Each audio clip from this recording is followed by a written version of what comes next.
నమస్తే అండి. Current affairs 2024లో critical issues for Telangana TSPSC discuss చేస్తున్నాను. అయితే ఇంతకుముందు ఫస్ట్ వీడియోలోనేమో ఎలక్టోరల్ బాండ్స్ గురించి చెప్పాను. ఈ వీడియోలో మనం విమెన్స్ రిజర్వేషన్ బిల్లు గురించి మాట్లాడదాము. విమెన్స్ రిజర్వేషన్ బిల్లు చాలా పెద్ద ఇనిషియేటివ్. పొలిటికల్ ఎంపవర్మెంట్ ఆఫ్ విమెన్కి సంబంధించిన ఇనిషియేటివ్ చాలా ఇంపార్టెంట్. దీని మీద 99% క్వశ్చన్ ప్రిలిమ్స్లోనే కాదు మెయిన్స్లో కూడా వచ్చే ఛాన్సెస్ ఉన్నాయి. ఇన్ఫ్యాక్ట్ మీరు ఎస్సే కూడా ఎక్స్పెక్ట్ చేయొచ్చు. విమెన్స్ రిజర్వేషన్ ఇన్ ఇండియా, దాని ఇంపాక్ట్ ఎట్లా ఉంది, women socio economic political status మీద ఎట్లా ఉంది, ఏమేమి అంటే ఏమేమి హర్డిల్స్ ఉన్నాయి విమెన్ పార్టిసిపేషన్ ఇన్ పాలిటిక్స్, దాన్ని తీసేయడానికి ఏమేమి చేయొచ్చు. సో దాని మీద ఒక ఎస్సే కూడా ఎక్స్పెక్ట్ చేయొచ్చు. నాకు అర్థమైనంత వరకు ఇది అన్నిటికంటే పెద్ద ఇనిషియేటివ్ సోషల్ సెక్టర్లో. అట్లాగే ఇది కాన్స్టిట్యూషనల్ అమెండ్మెంట్ కూడా, లాస్ట్ 106 కాన్స్టిట్యూషనల్ అమెండ్మెంట్ ఇది. సో మనకి దీని గురించి ఏమేమి తెలియాలి అన్న దానికి వస్తే, దీని ఫార్మల్గా నారీ శక్తి వందన్ అధినియం అని చెప్పి పిలుస్తారు. సో ఫార్మల్ నేమ్ వచ్చేసి నారీ శక్తి వందన్ అధినియం. దాని తర్వాత introduced as 128th constitutional amendment bill. ఎప్పుడైనా గుర్తుపెట్టుకోండి, అమెండ్మెంట్ బిల్ నెంబర్ గుర్తుండాలి, యాక్ట్ నెంబర్ గుర్తుండాలి. బిల్లు యాక్ట్ నంబర్స్ సేమ్ ఉండవు, ఎందుకంటే ప్రతిపాదించిన ప్రతి బిల్లు ఆమోదం చెందదు. అందుకనే బిల్లుల నంబర్లు వేరుంటాయి, యాక్టుల నంబర్లు వేరుంటాయి. ఇది 128th అమెండ్మెంట్ బిల్లు లాగా వచ్చింది, కానీ పాస్ అయ్యేసరికి అది 106th కాన్స్టిట్యూషనల్ అమెండ్మెంట్ యాక్ట్ అయింది. అయితే దీని మెయిన్ పర్పస్, ముఖ్య ఉద్దేశం ఏంటి? 1/3 of the total number of seats for women ఎక్కడెక్కడ? లోక్సభలో, స్టేట్ లెజిస్లేటివ్ అసెంబ్లీస్లో, ఇంకా ఢిల్లీ అసెంబ్లీలో. ఢిల్లీ అసెంబ్లీ ఎందుకు సపరేట్గా రాస్తామంటే, ఢిల్లీ అసెంబ్లీకి సంబంధించిన ఆర్టికల్ సపరేట్, దాన్ని సపరేట్గా అమెండ్ చేయడం జరిగింది. సో ఈ మూడిట్లో 1/3 రిజర్వేషన్ ఆడవాళ్ళకి ఇస్తాము అని చెప్పి ప్రతిపాదించడం జరిగింది.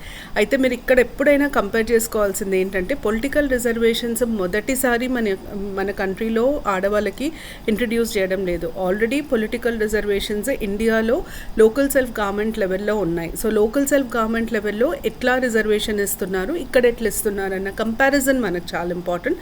గుర్తుపెట్టుకోండి, అక్కడ లోకల్ సెల్ఫ్ గవర్నమెంట్ అంటే పిఆర్ఐస్, మున్సిపాలిటీస్కి సంబంధించి అక్కడ రిజర్వేషన్ మినిమం 1/3, ఇక్కడికి వచ్చేసరికి 1/3 అంతే. మినిమం 1/3కి 1/3కి చాలా వ్యత్యాసం ఉంటుంది. మినిమం 1/3 అంటే 1/3 ఇవ్వచ్చు, 1/3 కంటే ఎక్కువ ఇవ్వచ్చు. కానీ లోక్సభ, స్టేట్ లెజిస్లేటివ్ అసెంబ్లీ, ఇంకా ఢిల్లీ స్టేట్ లెజిస్లేటివ్ అసెంబ్లీకి ఉట్టి 1/3 రిజర్వేషన్ అంటున్నాం, మనం మినిమం స్పెసిఫై చేయట్లేదు. ఆ డిఫరెన్స్ మీరు గుర్తుపెట్టుకోవాలి. తర్వాత ఆర్టికల్స్ ఇన్సర్టెడ్ కొత్తగా ఆర్టికల్స్ని, ఏమేమి ఆర్టికల్స్ని ఇంక్లూడ్ చేశారు కాన్స్టిట్యూషన్లో, ఇంపార్టెంట్. ఫస్ట్ వచ్చేసి ఆర్టికల్ 330A, తర్వాత ఆర్టికల్ 332A, దాని తర్వాత ఆర్టికల్ 334A. ఇవి చాలా ఇంపార్టెంట్. మీకు ఇంకొక గమ్మత్తైన విషయం చెప్పనా, పార్ట్ 16 ఆఫ్ ద కాన్స్టిట్యూషన్, దాన్ని స్పెషల్ ప్రొవిజన్స్ అని అంటారు. పార్ట్ 16 ఆఫ్ ద కాన్స్టిట్యూషన్లో ఈ ఆర్టికల్స్ని చేర్చబడడం జరిగింది. 101 నుండి 106 అమెండ్మెంట్స్లో, అంటే లాస్ట్ 6 అమెండ్మెంట్స్లో 4 అమెండ్మెంట్స్ ఉట్టి పార్ట్ 6కే జరిగినాయి.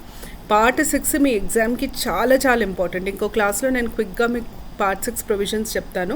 పార్ట్ 16 కంపల్సరీగా ఎగ్జామ్కి చూసుకొని పోండి. ఎందుకంటే నేను ఇంతకుముందు చెప్పినట్టు 101 నుండి 106లో 4 అమెండ్మెంట్స్ పార్ట్ 16కే జరిగినాయి. ఈ రిజర్వేషన్స్ ఎస్సీలకి, ఎస్టీలకి 10 years పెంచడము, నేషనల్ కమిషన్ ఫర్ బీసీస్ని ఇంట్రడ్యూస్ చేయడం, అంటే బీసీస్ని కాన్స్టిట్యూట్ చేయడము, కాన్స్టిట్యూషనల్ బాడీ లాగా కాన్స్టిట్యూట్ చేయడం, బీసీ డెఫినేషన్ని మార్చడము, ఈ అమెండ్మెంట్, ఈ 4 అమెండ్మెంట్స్ పార్ట్ 16కే జరిగినాయి, స్పెషల్ ప్రొవిజన్స్ అవి. అయితే 330A బేసిక్ ఉద్దేశం ఏంటంటే, లోక్సభలో 1/3 సీట్స్ని ఆడవాళ్ళకి రిజర్వ్ చేయాలి ఫార్ విమెన్. మళ్ళీ దీంట్లో కోటా విత్ ఇన్ కోటా అంటారు. అంటే ఏంటంటే, ఈ 1/3 సీట్స్లో మళ్ళీ 1/3 ఎస్సీ ఎస్టీ విమెన్కి ఉండాలి. ఇది లోక్సభ. 332A వచ్చేసి లోక్సభ ప్లేస్లో state legislative assembly. 1/3 for women, మళ్ళీ 1/3 వచ్చేసి ఎస్టీ ఎస్సీ విమెన్. ఇది స్టేట్ లెజిస్లేటివ్ అసెంబ్లీకి సంబంధించిన ఆర్టికల్. 334A మనకి చాలా చాలా ఇంపార్టెంట్, ఎందుకంటే 334A మనకి 3 విషయాలు చెప్తుంది. ఫస్ట్, అసలు ఈ విమెన్స్ రిజర్వేషన్ ఎప్పుడు ఎఫెక్ట్లోకి వస్తుంది, when will it come in to effect, ఎప్పుడు వస్తుందంటే ఫస్ట్ సెన్సస్ జరగాలి. సెన్సస్ జరిగినాక దీని బేసిస్ మీద ఒక డీలిమిటేషన్ కమిషన్ని కాన్స్టిట్యూట్ చేయాలి. ఈ డీలిమిటేషన్ కమిషన్ తన రికమెండేషన్స్ ఇచ్చిన తర్వాత ఆ రికమెండేషన్స్ బేసిస్ మీద విమెన్స్ రిజర్వేషన్ ఇంప్లిమెంట్ అవుతుంది. అంటే ఇప్పుడప్పట్లో విమెన్స్ రిజర్వేషన్ ఇంప్లిమెంట్ అయ్యే ఆస్కారం కనిపించడం లేదు. ఒక డెఫినెట్ టైం లైన్ లేదు, ఎందుకంటే సెన్సస్ 2021 ఇంకా స్టార్ట్ అవ్వలేదు, మనం 2024లో ఉన్నాము. సెన్సస్ స్టార్ట్ అవ్వాలి, సెన్సస్ కంప్లీట్ అవ్వాలి, దాని బేసిస్ మీద డీలిమిటేషన్ కమిషన్ కాన్స్టిట్యూట్ అవ్వాలి, డీలిమిటేషన్ కమిషన్ రికమెండేషన్స్ ఇవ్వాలి, అప్పుడే విమెన్స్ రిజర్వేషన్ ఇంట్రడ్యూస్ అవుతుంది. సో మీరు గుర్తుపెట్టుకోవాల్సింది ఏంటంటే నో డెఫినెట్ టైం లైన్, మళ్ళీ చెప్తున్నా, no definite timeline 2029 elections నుండి లేదా 2033 ఎలక్షన్స్ నుండి అట్లా ఏమీ లేదు. There is no definite timeline. ఇది ఫస్ట్ పాయింట్. సెకండ్ పాయింట్ వచ్చేసి విమెన్స్ రిజర్వేషన్ ఎన్ని రోజులు ఇంప్లిమెంట్ అవుతుంది, ఇది కూడా ఈ ఆర్టికల్ కిందనే స్పెసిఫై చేశారు.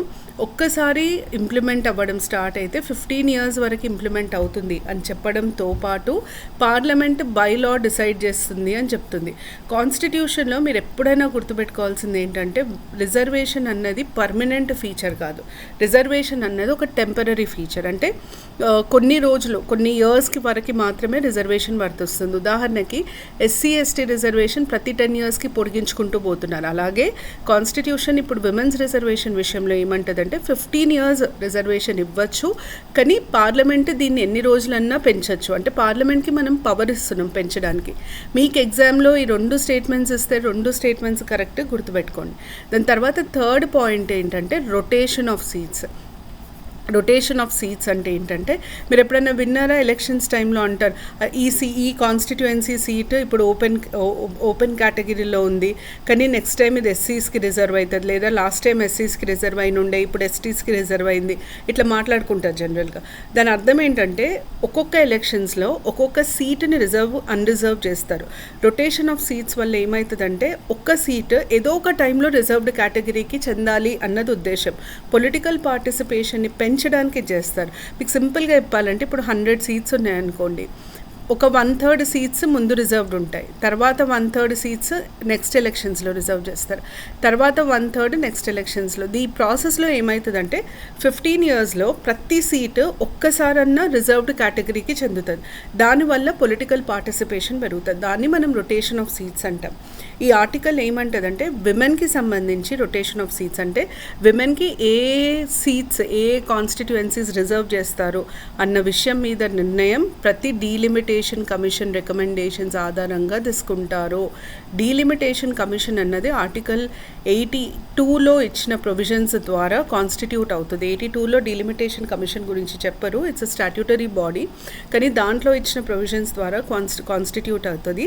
డీలిమిటేషన్ కమిషన్ ఎప్పుడైనా సెన్సస్ అయిన తర్వాతనే కాన్స్టిట్యూట్ చేస్తారు. అంటే మనకు సెన్సస్ ఎప్పుడు అవుతుంది, 10 yearsకి ఒకసారి అవుతుంది. So rotation of seats for women కూడా 10 yearsకి ఒకసారి లేదా 15 yearsకి ఒకసారి అవుతుంది, కానీ ప్రతి ఎలక్షన్స్కి జరగదు. According to the amendment there is no date specified for the implementation of women's reservation implement చేయడానికి ఒక డేట్ ఒక ఇయర్ని స్పెసిఫై చేయడం జరగలేదు. అమెండ్మెంట్ ప్రకారము రొటేషన్ ఆఫ్ సీట్స్ ప్రతి ఎలక్షన్స్ తర్వాత జరగవు. ఇది చాలా చాలా ఇంపార్టెంట్ పాయింట్స్, వీటి మీదనే ఎక్కువ ఎంఫసిస్ ఉంటుంది. సో ఇది రొటేషన్ ఆఫ్ సీట్స్. ఈ 3 ఆర్టికల్స్ కాకుండా ఒక ఆర్టికల్ని అమెండ్ చేయడం జరిగింది. ఆర్టికల్ వచ్చేసి 239AA. దీని కింద ఈ విమెన్స్ రిజర్వేషన్ ఢిల్లీ లెజిస్లేటివ్ అసెంబ్లీకి కూడా వర్తిస్తుందని చెప్పడం జరిగింది. సో ఢిల్లీ లెజిస్లేటివ్ అసెంబ్లీకి కూడా ఈ రిజర్వేషన్స్ని వర్తింపజేశారు. ఇప్పుడు history of women's political reservation in India అడిగే ఛాన్సెస్ ఉంటాయి, అందుకనే చెప్తున్నాను. దీనికి వచ్చేసరికి గుర్తుపెట్టుకోవాల్సింది ఏంటంటే ఫస్ట్ టైం అసలు విమెన్కి పొలిటికల్ రిజర్వేషన్ ప్రతిపాదించింది రాజీవ్ గాంధీ గారు. వారు పంచాయత్ ఇంకా మున్సిపాలిటీస్ని కాన్స్టిట్యూషనలైజ్ చేయడానికి అమెండ్మెంట్ ప్రతిపాదించడం జరిగింది. సో ఆ అమెండ్మెంట్ కింద 1/3 reservation for women in rural and urban local బాడీస్ని ప్రపోజ్ చేయడం జరిగింది. కాకపోతే ఆ ప్రపోజల్ ముందుకెళ్ళలేదు. తర్వాత ఫస్ట్ టైం దాన్ని ఇంప్లిమెంట్ చేసింది మాత్రం పివి నరసింహారావు గారు. 23rd 74th కాన్స్టిట్యూషనల్ యాక్ట్ ద్వారా అది ఇంప్లిమెంట్ చేయడం జరిగింది. తర్వాత first time women's reservation in Lok Sabha and state legislative అసెంబ్లీకి సంబంధించి బిల్లు పెట్టింది 81st కాన్స్టిట్యూషనల్ అమెండ్మెంట్ బిల్లు. ఇది తీసుకొచ్చింది దేవేగౌడ గవర్నమెంట్, ఇది గుర్తుపెట్టుకోవాలి. దాని తర్వాత అటల్ బిహారీ వాజ్పేయి గవర్నమెంట్ కూడా ట్రై చేసింది, కానీ అది ముందుకు వెళ్ళలేదు. దాని తర్వాత 6th May 2008లో రాజ్యసభలో ఒక బిల్లు ప్రతిపాదించడం జరిగింది. రాజ్యసభ ఫస్ట్ టైం ఈ బిల్లుని యాక్సెప్ట్ చేసింది, పాస్ చేసింది March 9th 2010. సో ఇది history of women's reservation bills in India. దీని గురించి ఒక idea, 81st constitutional amendment bill is related to women's political reservation. దాని తర్వాత first PV Narasimha Rao introduced, but first attempt was made by Rajiv Gandhi. ఈ కొన్ని పాయింట్స్ ఇంపార్టెంట్, అవి గుర్తుపెట్టుకోవాలి. ఇప్పుడు మనకి 2008 అంటే 2008 బిల్ అంటే ఏంటి, 2010లో పాస్ అయిన బిల్ ఇది. ఈ 2010లో పాస్ అయిన బిల్కి 2023 పాస్ అయిన బిల్కి రెండు చాలా ముఖ్యమైన మార్పులు ఉన్నాయి. ఒకటి ఏంటంటే రిజర్వేషన్ ఇన్ లోక్సభ 2008 ప్రకారము ప్రతి స్టేట్లో 33%, అంటే 1/3 రిజర్వేషన్ ప్రతి స్టేట్లో. ఆటోమేటిక్గా ఓవరాల్ కూడా 33% అవుతుంది. 2023లో స్టేట్ వైజ్ ఇవ్వలేదు, ఆల్ ఓవర్ సీట్స్లో 33%. అంటే స్టేట్ వైడ్ ఒక స్టేట్లో 33% కంటే ఎక్కువ ఉండొచ్చు, ఒక స్టేట్లో 33% కంటే తక్కువ ఉండొచ్చు, కానీ ఆల్ ఓవర్ 33% రిజర్వ్ అయ్యేటట్టు చూసుకోవాలి. ఎక్కడ 2023 బిల్లో. 2018 బిల్లో ప్రతి స్టేట్లో 33% రిజర్వ్ అయ్యేటట్టు చూసుకోవాలి. తర్వాత రొటేషన్ ఆఫ్ సీట్స్కి వచ్చేసరికి ఇది ఎవ్రీ ఎలక్షన్స్లో రొటేషన్ ఆఫ్ సీట్స్ ప్రతిపాదించడం జరిగింది. ఇక్కడ రొటేషన్ ఆఫ్ సీట్స్ డీలిమిటేషన్ తర్వాతనే ప్రతిపాదించడం జరిగింది. డీలిమిటేషన్ ఆఫ్ కాన్స్టిట్యుయెన్సీస్తోనే ప్రతిపాదించడం జరిగింది. దాని తర్వాత మనకు ఒక్కొక్కసారి డేటా అడుగుతారు. ఈ డేటా మీకు మెయిన్స్కి కూడా ఇంపార్టెంట్. ఇన్ఫ్యాక్ట్ ఈ హ్యాండ్అవుట్స్ అన్ని నేను లాస్ట్ వీడియోలో చెప్పడం మర్చిపోయినా. శిఖర అకాడమీ యాప్లో కరెంట్ అఫైర్స్ది ఒక ఫోల్డర్ క్రియేట్ చేయడం జరిగింది. ఫ్రీ,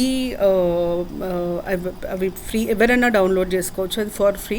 నేను ఇది చేసేదే మీకు యూజ్ అవ్వాలని. సో మీకు ఎవ్వరికి ఇంట్రెస్ట్ ఉన్నా, మీరు డౌన్లోడ్ చేయాలనుకున్నా నేను లింక్ కింద షేర్ చేయమని చెప్తాను డిస్క్రిప్షన్లో. ఆ లింక్ క్లిక్ చేస్తే మీకు దీనికి యాక్సెస్ దొరుకుతుంది. ఈ ఇష్యూస్ నేను ఏవైతే 1 month డిస్కస్ చేస్తానో నా ప్రకారంగా చాలా ఇంపార్టెంట్ అనుకుంటే, ఎగ్జామ్లో ఖచ్చితంగా వస్తాయి అనుకుంటే డిస్కస్ చేసే ఇష్యూస్, వాటిని నేను 360 degreesలో కవర్ చేస్తాను. అంటే ఇంకా మళ్ళీ దీని మీద మీరు ఇంకేది చదవాల్సిన అవసరం ఉండదు, అట్లా కవర్ చేస్తాను. సో ఇవి మీరు కలెక్ట్ చేసుకొని పెట్టుకుంటే మంచిది, మీకు మెయిన్స్కి కూడా యూజ్ అవుతుంది డేటా ఇదంతా. ఫస్ట్ లోక్సభలో 22 విమెన్ ఉండే, 16th లోక్సభలో 61, 17th లోక్సభలో 78, ఇప్పుడు 18th లోక్సభ అవుతుంది. దీని రిజల్ట్ ఆబ్వియస్లీ మీ గ్రూప్ 1 ప్రిలిమ్స్లో అడగరు. సో అప్పటి వరకు పేపర్ సెట్ అవుతుంది కాబట్టి ఇది డేటా అండి. ఇది విమెన్స్ రిజర్వేషన్కి సంబంధించింది. నెక్స్ట్ దాంట్లో నేను తెలంగాణకి సంబంధించిన కొన్ని ఇంపార్టెంట్ కరెంట్ అఫైర్స్ ఉన్నాయి, వాటిని డిస్కస్ చేస్తాను నెక్స్ట్ వీడియోలో. ఇది మాత్రం జాగ్రత్తగా ఫాలో అవ్వండి, ఇది చాలా చాలా ఇంపార్టెంట్. క్వశ్చన్స్ అమెండ్మెంట్ బిల్ దగ్గర మొదలుకొని అమెండ్మెంట్ ద్వారా ఇన్సర్ట్ అయిన articles, provisions of the amendment, implementation ఎప్పటి నుండి జరుగుతుంది, తర్వాత రొటేషన్ ఆఫ్ సీట్స్ గురించి, ఇవన్నీ క్వశ్చన్స్ అడిగే స్కోప్ ఉంటుంది. సో జాగ్రత్తగా చదవండి, దీని మీద మాత్రం ఫోకస్ చేయండి, ఇవన్నీ గుర్తుపెట్టుకోండి. Thank you.